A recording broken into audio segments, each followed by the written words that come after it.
anakku, bagaimana kabar kalian? Ibu harap hari ini kalian baik-baik saja ya. Kembali lagi bersama Bu Intan. Hari ini kalian akan belajar tentang bahasa Indonesia mengenai teks laporan. Simak video selanjutnya. Jangan di skip-skip agar kalian tahu informasinya. Jangan lupa siapkan alat tulis kalian ya, dan catat informasi penting yang ada di video tersebut. Selamat menonton! Hai nak, hari ini kita akan membahas bahasa Indonesia dengan KD menyimpulkan informasi berdasarkan teks laporan hasil pengamatan yang didengar dan dibaca. Untuk materi bahasa Indonesia 1 bulan ini ada 4. Yang pertama yaitu teks laporan, observasi, atau pengamatan.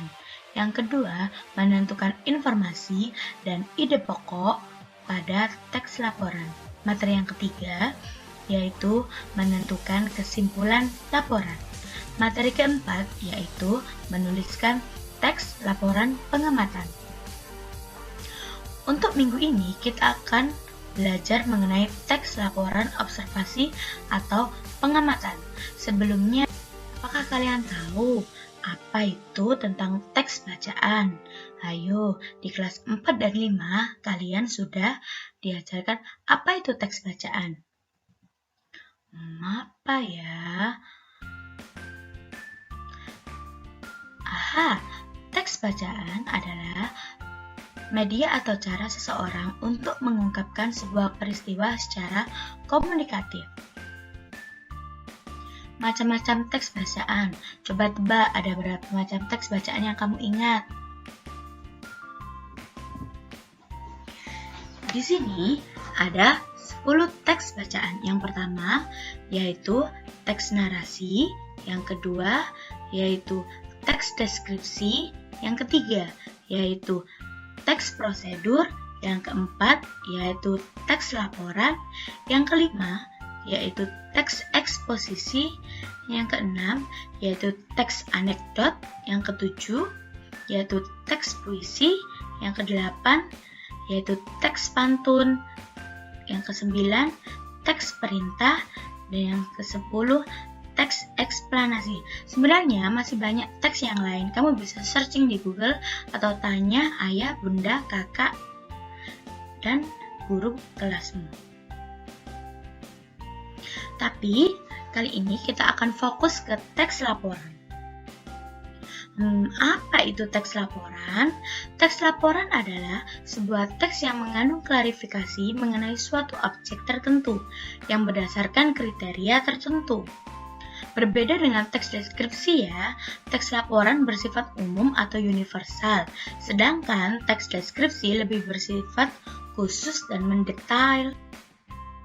Lalu, bagaimana struktur teks laporan? Ingat, seluruh teks pasti ada strukturnya, baik itu teks puisi, teks pantun, teks narasi, dan lain sebagainya, pasti ada struktur teks.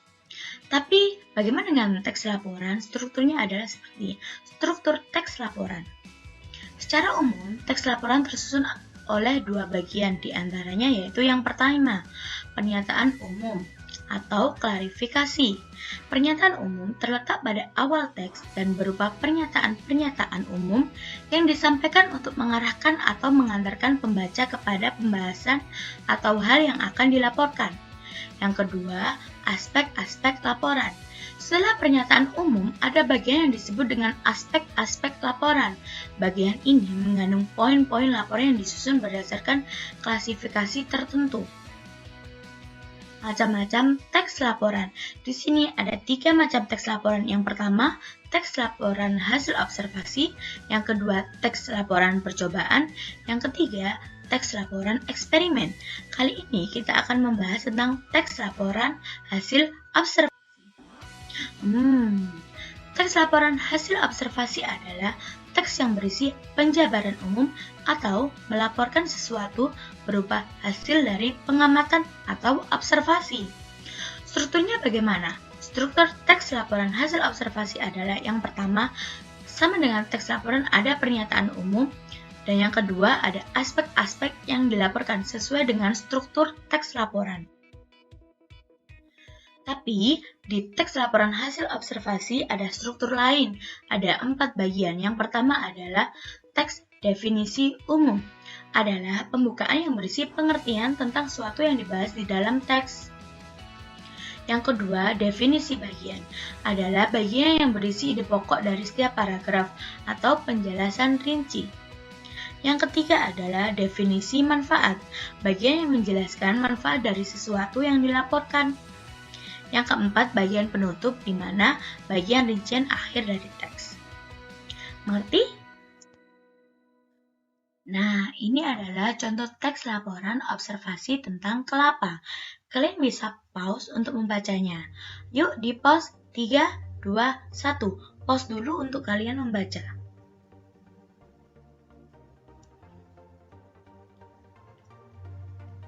Bintan kasih waktu 10 detik lagi ya, untuk kalian bisa membaca semuanya.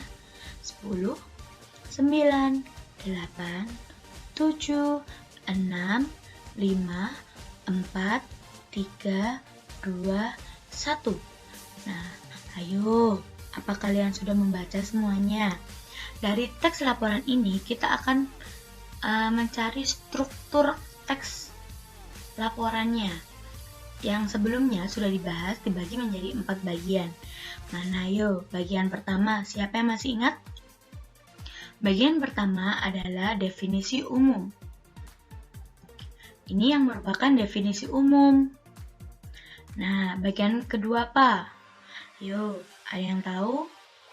Ya, betul, definisi bagian. Nah, definisi bagian sebenarnya dia menjelaskan tentang bagian-bagian pohon kelapa. Yang ketiga apa yuk? Ada yang tahu? Ada yang masih ingat? Yang ketiga, ya bagian definisi manfaat. Benar sekali. Jadi bagian definisi manfaat menjelaskan tentang manfaat kelapa. Yang terakhir jelas bagian penutup adalah kesimpulan dari satu bacaan ini.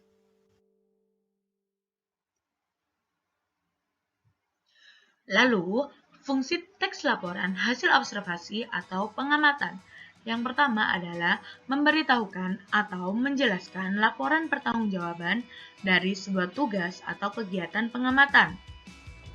Yang kedua, memberitahukan atau menjelaskan dasar penyusunan kebijaksanaan, keputusan, atau pemecahan masalah dalam pengamatan. Yang ketiga, merupakan sumber informasi yang akurat dan terpercaya karena disusun berdasarkan dengan data dan fakta. Dan yang keempat, merupakan sarana untuk mendokumentasikan hasil kegiatan observasi. Yuk kita belajar, kita review lagi pembahasan dari video ini ya. Coba tebak. Di bawah ini yang termasuk struktur teks laporan adalah deskripsi dari objek tersebut disampaikan melalui beberapa subkategori atau memiliki tujuan, bahan, langkah, atau terdapat definisi manfaat. Nah, yang terakhir, struktur teks dibagi menjadi 4, yakni orientasi, komplikasi, resolusi, dan koda. Yuk, Bintan kasih waktu 10 detik dari sekarang. Ayo ingat-ingat, apa kira-kira jawabannya ada? Dan jawabannya adalah ya benar. Kamu yang membaca, kamu hebat. Lalu kita lagi ya. Coba jawab yang bukan merupakan teks laporan. A. Teks laporan hasil observasi. B. Teks laporan hasil percobaan. C. Teks laporan eksperimen. Dan D. Teks laporan bencana alam. Seperti tadi, Bintan kasih waktu 10 detik.